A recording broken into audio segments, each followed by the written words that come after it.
Hi everyone, it's Melissa, and this is my book group discussion video. And the first question I wanted to answer is, we learn of an incident at a gas station where Vance lies to a woman about not going to Yale. Is his lie an example of protecting against the class disloyalty Mama despised so much? Why or why not? And when I read this, I kind of think maybe it was a little of both. Like, maybe in his mind it was protecting against class disloyalty, because it's like you don't want to, or maybe he didn't want to say, oh yeah, I'm from Yale and that's his identity is Yale. Maybe it was his way in his mind thinking, Yale, psh, actually I'm from this awesome place.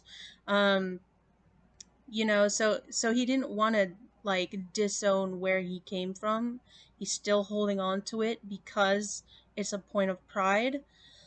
But at the same time, to me, it could also be viewed as disloyalty, because getting into a place like Yale, a prestigious place like Yale, is huge.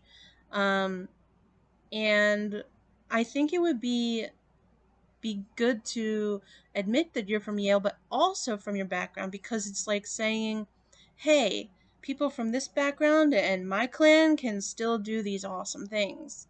Um, so I kind of feel like it's a little of both. And the second question I wanted to talk about was, how did Vance's experience during FIP highlight his class difference from his peers? And this one resonated with me.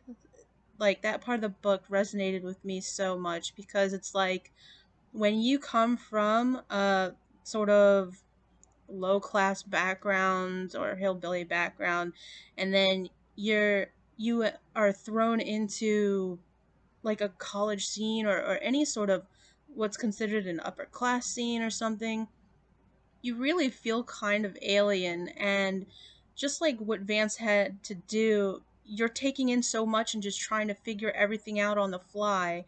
Like, he didn't know what sparkling water was. He didn't know what all the utensils were, or anything like that, that maybe his peers would have known, but he didn't. But if he was going to keep his head above the water and remain on the same level as them, same competitive level, he needed to figure that stuff out very rapidly and present himself as being as competent as them, as knowledgeable as them.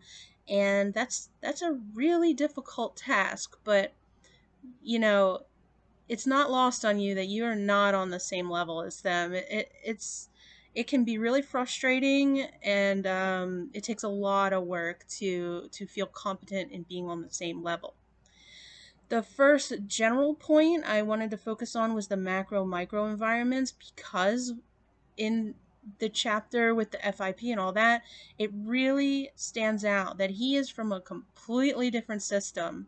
That the macro and micro environments have changed, where he was, in his hillbilly background and community and all of that, and had his role there, and now he's thrust into this place that's a completely different macro environment, um, where he's more focused on himself and navigating this new place and finding his way.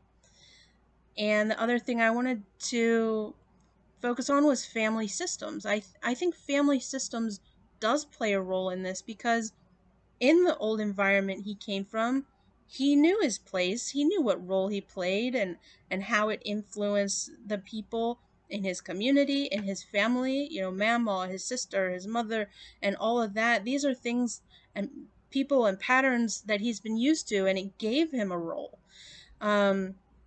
But now he's somewhere completely different, where he's no longer playing that role. He's no longer daily having to interact with these people and play that role. And that's a huge shift that he's experiencing, and it'll be interesting to see how those changes evolve. So thanks.